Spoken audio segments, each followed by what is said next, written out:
Weapons have always been really special to Tripwire, and it's really something that we've always kind of focused on ever since Red Orchestra 1. And we were really realism nuts with Red Orchestra 2, and when it came to Killing Floor, it was a time to do something a little more action-based and creative. Even our real-world weapons, our AKs, our SCARs, our shotguns, they're all modeled very, very precise, and we really take pride in that in Tripwire. Tripwire Interactive has always been really famous and well known for having high quality guns in our games.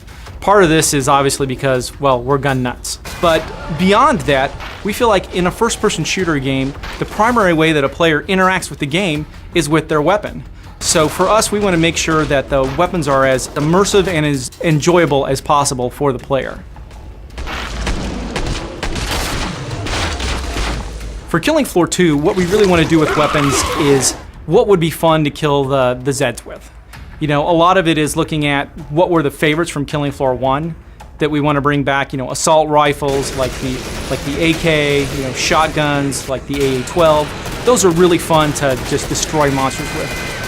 The first thing we do is we look at each perk and what is the perk about, because some perks inherently are more about real-world weapons, some are more about fictional weapons.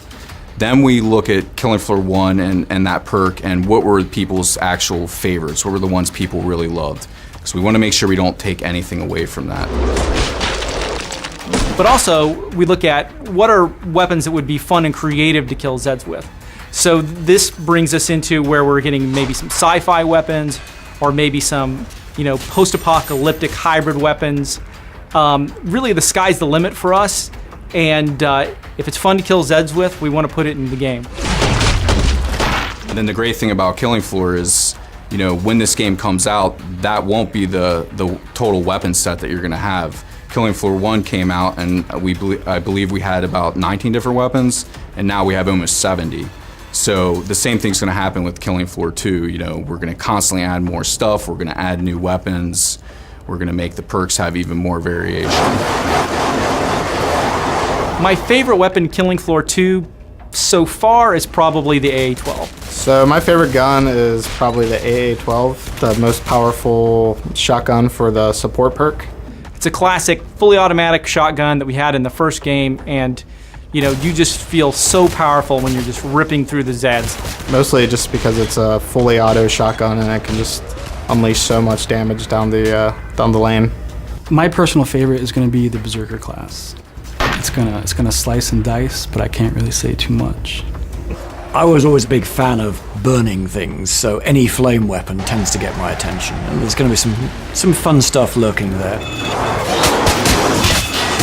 Beyond that, I'm kind of enjoying the commando weapons, but that's always been my style. A good assault rifle, yeah, I can go for those. I'm developing a taste, to my surprise, for the medic weapons, because I was never much of a medic before. The medic is it's a cool kind of modular weapon design. It starts with a pistol, and then we build on top of that. So the pistol converts to an SMG.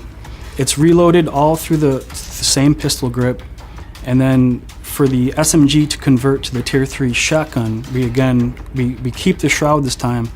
We remove the barrel, remove the buttstock, and add a new component in the front and back end to create a different weapon. We have Tier 1, Tier 2, Tier 3, Tier 4, and the Tier 4 is the assault rifle, and that's the big piece. So a lot of the medic weapons are going to have glows. Certain components on the gun will glow. The cross is going to glow. Even the scalpel will glow, and the medic grenade itself will glow also. A medic isn't a trained warrior by trade, so anything to help the medic out in the field. So basically, caseless ammo reduces weight greatly in a firearm. So there's no shell eject, so the actual shell itself is the propellant. He can move a little faster. The recoil maybe isn't so extreme. It's like a ease of use type of thing as well. Those are all kind of my thought processes behind that.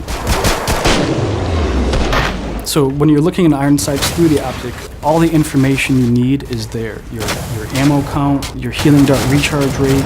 There's a few other things I'm not going to mention just yet, but they're going to be really, really cool once you use them.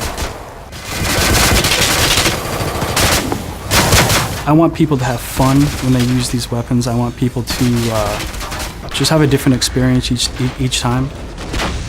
Be able to utilize all the stuff we have in game, the meat system, the persistent blood, and using these weapons to kind of exploit those systems as much as possible.